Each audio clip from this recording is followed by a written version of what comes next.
Sa panahon ni Uthman radiyallahu an na pang-apat na khalifa, sa tuwing siya ay nakakakita ng libingan o kapag siya ay nakakakita ng kubur, lagi siyang umiiyak sa harapan nito. Pati yung kanyang balbas ay nababasa sa sobrang pag-iyak niya. Tinanong siya ng kanyang mga kasama na sahaba, "O Uthman, ang tanong namin sa iyo, bakit kapag ikaw ay napapadaan sa libingan o nakakakita ka ng libingan, ikaw ay umiiyak?" Ang sinabi ni Uthman radiyallahu anhu sa kanyang mga kasamang sahaba, sabi niya, "Sa tuwing nakikita ko ang libingan, napapaisip ako sa hadith na sinabi ng Propeta Muhammad sallallahu alaihi wasallam." Tinanong siya ulit ng mga sahaba, ano ang binanggit ni Propeta Muhammad sallallahu alaihi wasallam at bakit ka napapaiyak, Uthman? Sinabi ng Propeta Muhammad sallallahu alaihi wasallam, "Innal qabra awwalu manzilin min manazili yawmal qiyamah." Sinabi ni Propeta Muhammad sallallahu alaihi wasallam, nakatiyakan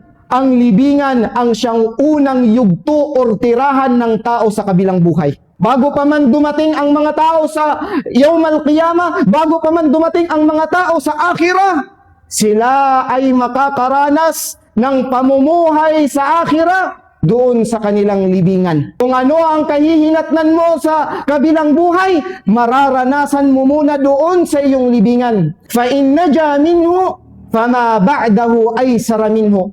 Kapag ikaw ay nakapasa sa iyong libingan, ibig sabihin, nakapasa ka sa araw ng paghuhukom ni Allah. Kapag ang iyong buhay sa iyong libingan, sabi ni Propeta Muhammad sallallahu alaihi wasallam, ay maayos, napaka-komportable, ibig sabihin noon mga kapatid, sa kabilang buhay ay magiging maayos din ang iyong buhay. Dahil ang unang tirahan ng tao sa kabilang buhay ay ang kanyang libingan.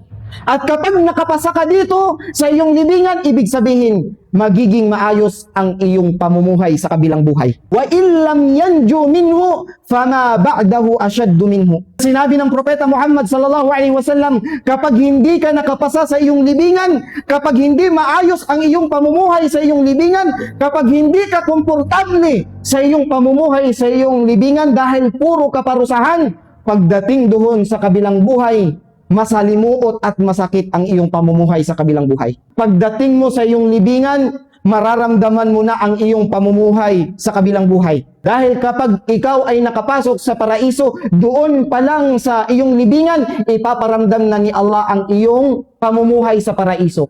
At kapag nakapasok ka sa impyerno ng Allah subhanahu wa ta'ala sa kabilang buhay, doon pa lang sa iyong libingan, mararamdaman mo na ang sakit na parusa ng Allah subhanahu wa ta'ala sa iyong libingan. Ang sinabi ng Propeta Muhammad sallallahu alaihi wasallam, "Innamal qabru rawdatan min riyadil jannah." Katiyakan na ang libingan ay magiging hardin katulad ng hardin sa paraiso.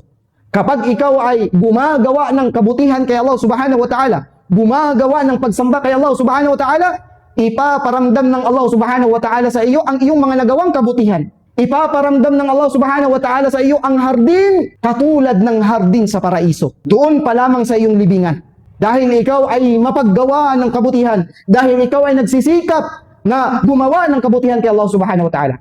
Kasunod nito, sinabi ng Propeta Muhammad sallallahu alaihi wasallam na ang iyong libingan ay magiging apoy katulad ng apoy sa impyerno. Kapag ikaw ay kulang sa pagsamba kay Allah, kapag ikaw ay pabaya sa pagsamba kay Allah, hindi ka sumusunod sa mga utos ni Allah, pinapabayaan mo ang iyong mga obligasyon kay Allah, doon pa lang sa iyong libingan, ipaparamdam na ng Allah subhanahu wa ta'ala ang apoy sa impyerno. Doon pa lang sa iyong libingan, ipaparamdam na ng Allah subhanahu wa ta'ala sa iyo ang kanyang punishment. Doon pa lang sa iyong libingan, ipaparamdam na ng Allah subhanahu wa ta'ala ang iyong kaparusahan. Nang dahil sa iyong kapabayaan sa din, nang dahil sa iyong kapabayaan sa iyong mga obligasyon kay Allah subhanahu wa ta'ala. Kung gusto natin na tayo'y makapasok sa paraiso ng Allah subhanahu wa ta'ala, magsikap tayong magsamba, magsikap tayong mag-ibada kay Allah subhanahu wa ta'ala. Huwag lang makamundong bagay o pamumuhay ang ating iniisip. Lagi nating isipin na ang pamumuhay natin dito sa mundo ay panandalian lamang at ang totoong buhay na dapat nating pagsumikapan ay ang siyang kabilang buhay na siyang ibibigay sa iyo ng Allah subhanahu wa ta'ala, na siyang paraiso na hinahangad ng bawat isa sa atin.